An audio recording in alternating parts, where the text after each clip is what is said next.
Na'udzu billahi minasy syaithanir rajim. Bismillahirrahmanirrahim. Assalamualaikum warahmatullahi wabarakatuh.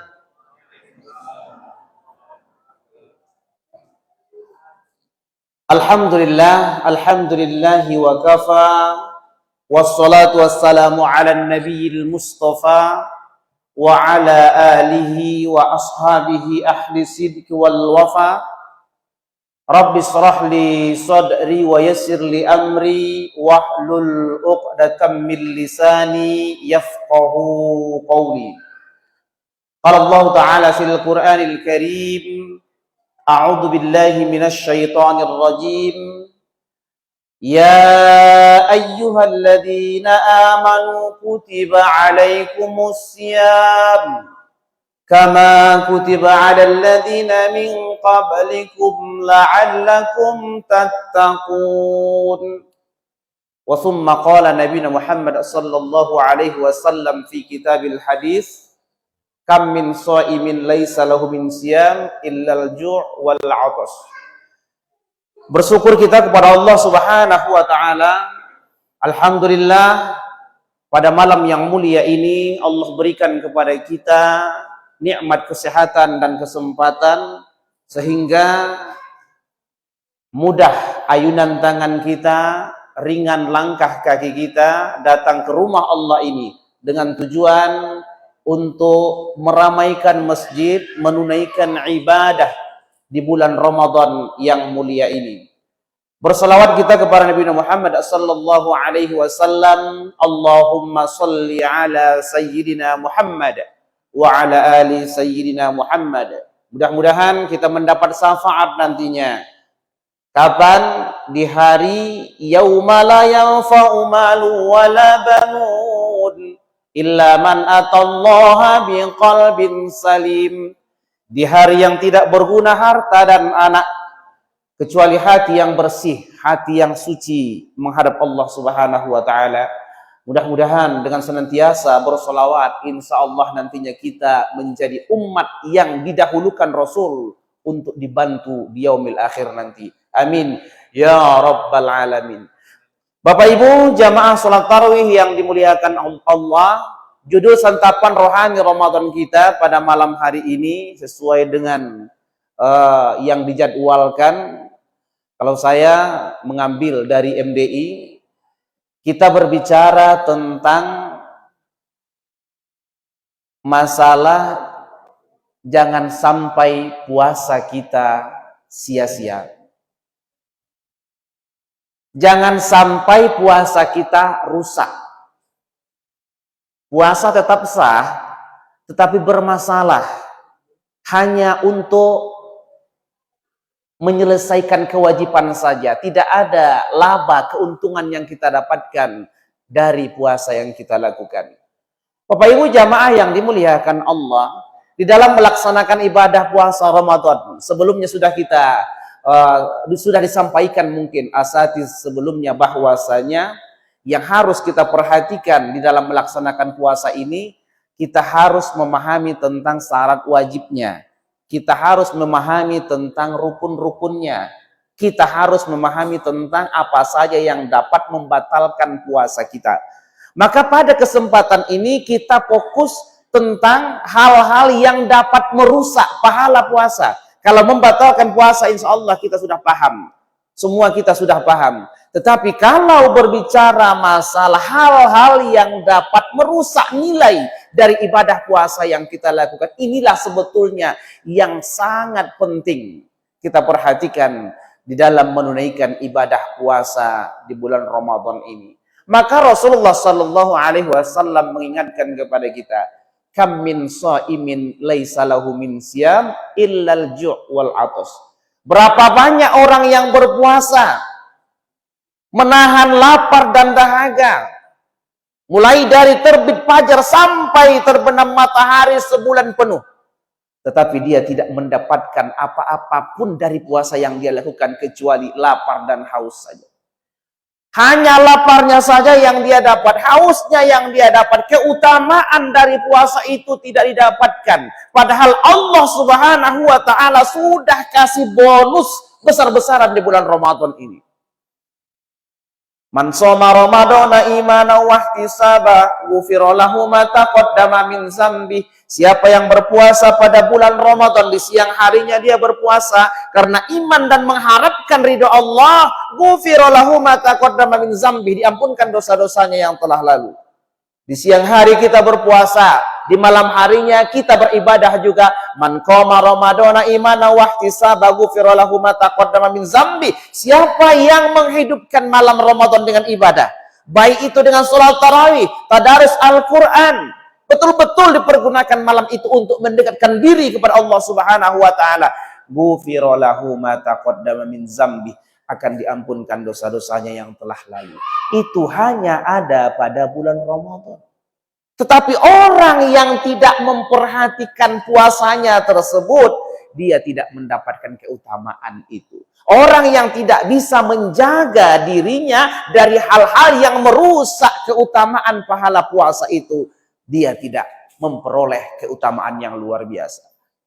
Bapak Ibu jamaah yang dimuliakan Allah, pertanyaannya, apa saja sebetulnya hal-hal yang merusak pahala dari puasa kita? Sangat banyak sekali. Pada kesempatan ini kita mengambil 5 saja, seperti apa yang disampaikan oleh Rasulullah Shallallahu Alaihi Wasallam dalam riwayat Ad-Dailami, bahwasanya khamsun yuftirna shaim, ada 5 kata Rasul yang dapat merusak pahala puasa kita. Ada 5 hal yang dapat merusak pahala puasa kita. Apa saja dia? Yang pertama, al-ghibah. Gibah. Apa itu gibah Bapak Ibu? Gibah itu kalau bahasa kerennya sekarang apa? Gosip. Gibah, namimah, mengadu domba, kazib, berbohong. Itu semua kan yang keluar dari mulut kita. Artinya apa? Salah satu yang terbesar yang bisa merusak puasa kita adalah mulut kita. Makanya di bulan puasa ini kita diperintahkan menjaga mulut, menjaga lidah, hifzul lisan, pelihara lidah kita. Memang berat, Bapak Ibu jamaah yang dimuliakan Allah, memelihara ucapan kita ini berat. Makanya kata Rasul, man kana yu'minu billahi wal yaumil akhir falyakul khairan aw liyasmut. Siapa yang mengatakan beriman kepada Allah dan hari akhir, maka ucapkanlah kata yang baik. Kalau tidak, diam sajalah. Ghibah, ngomongin orang di bulan Ramadan ini betul-betul kita jaga. Betul-betul kita jaga. Bu, kalau mungkin di luar Ramadan kemarin agak sering ngomongin orang, di bulan Ramadan ini direm betul lah. Memang susah Bapak, apalagi ibu-ibu. Apalagi ibu-ibu, bukan ibu-ibu di sini, ibu-ibu di Nurul Jamaah sana. Kalau di sini alhamdulillah. Iya, beda-beda sedikit. Beda-beda sedikit. Karena RW 10, ini RW 11 kan? Jadi beda-beda sedikit. Kadang, contoh yang paling mudah lah.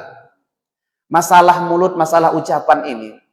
Padahal ibu sudah menjaga betul dari pagi.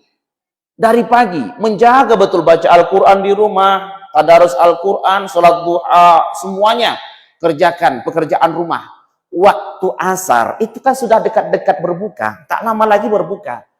Entah gimana si ibu tadi duduk-duduk di teras rumahnya, duduk-duduk di depan teras rumah, tiba-tiba datang tetangga sebelah, kebetulan sudah selesai juga mempersiapkan bukaan di rumah.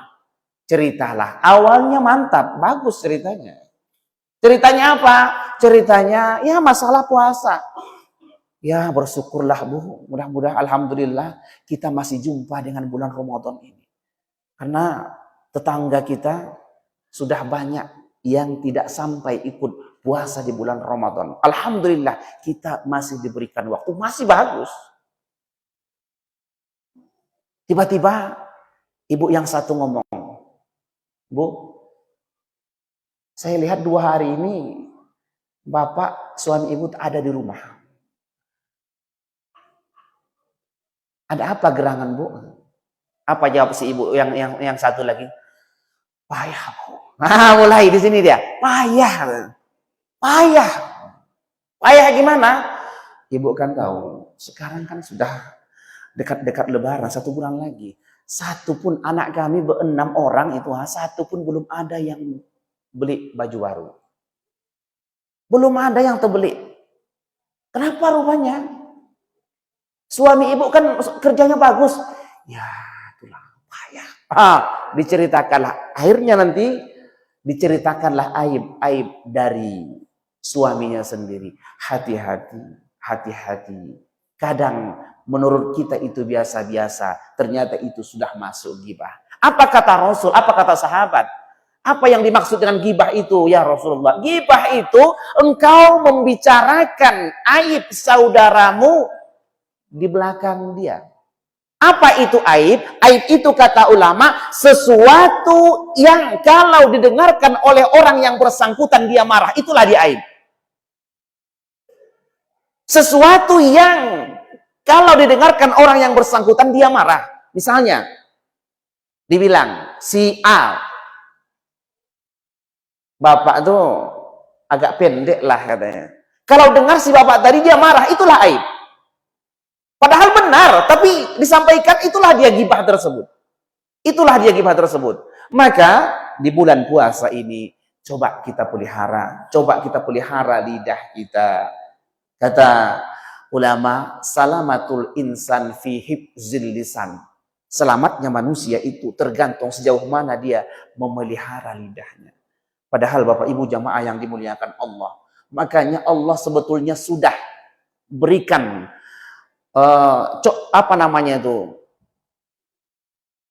aba-aba ke kita. Apa contohnya? Mulut kita, lidah kita ini kan sudah dikasih pagar sebetulnya. Kalau kita sadar, kita paham, ternyata Allah sudah berikan penjagaan ketat terhadap mulut kita. Agar apa? Agar tidak mudah mengeluarkan kata-kata yang tidak baik. Di pagar ada mulut, ada gigi, ada bibir. 2 pagar lidah kita. Untuk apa? Agar kita tidak sembarangan mengucapkan kata-kata. Padahal Bapak Ibu, singa, apalah harimau di kebun binatang, cuma 1 pagarnya, 1 lapis pagar besinya, dia sudah tak bisa lagi ngapa-ngapain, tak bisa keluar. Makanya ada pepatah kan, mulutmu adalah harimaumu, bahkan mungkin lebih sadis, lebih buas dari harimau. Harimau 1 lapis saja pagarnya sudah tak bisa keluar. Tapi kalau mulut kita 2 lapis, ada bibir, ada gigi, bahkan 3 lagi anak gadis, ada behelnya. Tetapi masih mengeluarkan kata-kata yang dapat menyinggung perasaan orang lain. Hati-hati akan merusak pahala puasa kita. Maka kalau ada orang yang mengajak kita Bapak Ibu di siang hari Ramadan ini ngomongin orang, menggibah orang, bilang saya sedang puasa. Tolong jangan menggibah, jangan ngomongin orang. Sekarang kita sedang puasa. Kalau mau ngomongin orang, nanti tunggu buka dulu. Setelah berbuka, baru ngomongin orang. Ya sama saja. Maka pada kesempatan ini, menjaga ucapan menggibah ini ternyata salah satu hal yang dapat merusak puasa kita. Yang kedua, an-namimah, mengadu domba. Sekarang mengadu domba tidak hanya dengan ucapan saja. Sekarang itu sudah lebih canggih lagi. Ada sekarang medsos, HP kita, Android kita, itu lebih dahsyat lagi. Tidak perlu ngomong, cukup menggerakkan jari tangan kita. Itu sudah mudah kita mengadu domba orang lain. Hati-hati. Kalau dulu mulutmu harimaumu, sekarang mulut dan jari tanganmu adalah harimaumu. Hati-hati. Itu termasuk juga bahagian yang akan bisa merusak pahala puasa kita. Yang ketiga, kazib, berdusta, berbohong. Berbohong, ini mudah. Asalkan nanti sesuatu yang kita inginkan itu mudah betul kita mengeluarkan kata-kata. Jangankanlah ke orang lain, Bapak Ibu. Kadang kita terlalu sepele perkataan dusta itu kepada anak kita sendiri. Anak yang umur 5 tahun, apalagi di bulan puasa ini kita latih dia puasa. Nanti di siang hari dia minta es krim. Datang lewat es krim depan rumah kita. Minta dia, "Mama, es krim ma," katanya. Apa kata mamanya? Itu bukan makanan. Iya, es krim itu enak. Bukan, es krim itu pahit. Sudah tahu dari dulu zaman bahola, es krim itu manis. Dibilang pahit. Awas, hati-hati, memang sepele dia. Tetapi kita sudah mengucapkan kata-kata dusta. Ingat, kita sedang berpuasa. Kita sedang berpuasa, Bapak Ibu jamaah yang dimuliakan Allah. Yang keempat, an-nazaru bis-sahwati. Melihat dengan pandangan syahwat. Ini yang paling banyak. Kalau mulut tadi, masalah ghibah, masalah namimah, masalah kazib itu yang berkaitan dengan mulut itu yang paling banyak biasanya perempuan. Yang paling banyak perempuan. Tetapi khusus untuk an-nazar bis-sahwati, memandang dengan syahwat, ini yang paling banyak dilakukan oleh kaum laki-laki, bapak-bapak. Apa masalahnya? Kadang kita mencari bukaan, ya Allah, sampai di tengah jalan kan banyak yang lewat-lewat, apalagi jalan utama macet gitu ya. Kadang ada sebahagian orang, tapi bukan bapak-bapak di sini, bapak-bapak di sana. Apa itu? Nampak bini orang, lupa bini awak. Oh, lihat cantik nanti perempuan, lupa semuanya. Hati-hati. Pandangan kalau sampai sudah ada di situ kata syahwatnya, memandang orang lain dengan syahwat, maka itu akan merusak puasa kita. Dan yang terakhir kata Rasulullah Shallallahu Alaihi Wasallam yang dapat merusak puasa itu adalah al-yaminul kazibah, sumpah palsu. Demi untuk menjamin apa yang kita punya, kita rela kadang bersumpah, sekalipun sumpah itu sumpah yang berbohong, sumpah palsu. Hati-hati.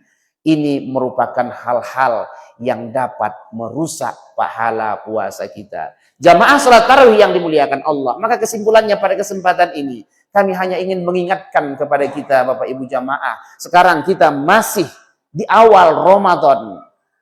Besok insya Allah kita masuk hari ketiga melaksanakan ibadah puasa. Berusahalah menjaga diri kita. Tidak hanya dari hal-hal yang membatalkan puasa, tapi dari hal-hal yang membatalkan pahala puasa. Agar apa? Agar di ujung Ramadan nanti kita mendapatkan gelar la'allakum tattaqun, itu orang yang bertakwa. Karena orang yang bertakwa itu tidak bisa didapatkan hanya dengan usaha yang biasa-biasa, tapi harus usaha yang sangat luar biasa. Makanya di situ ada kata la'alla. Apa maksudnya? Mudah-mudahan, ada harapan, ada usaha dari kita untuk mendapatkan itu. Mudah-mudahan Allah jadikan nanti puasa kita puasa orang-orang yang betul-betul mendapatkan ghufira lahu ma taqaddama min dzambi tersebut. Amin ya rabbal alamin. Mungkin ini saja Bapak Ibu yang dapat kami sampaikan. Mudah-mudahan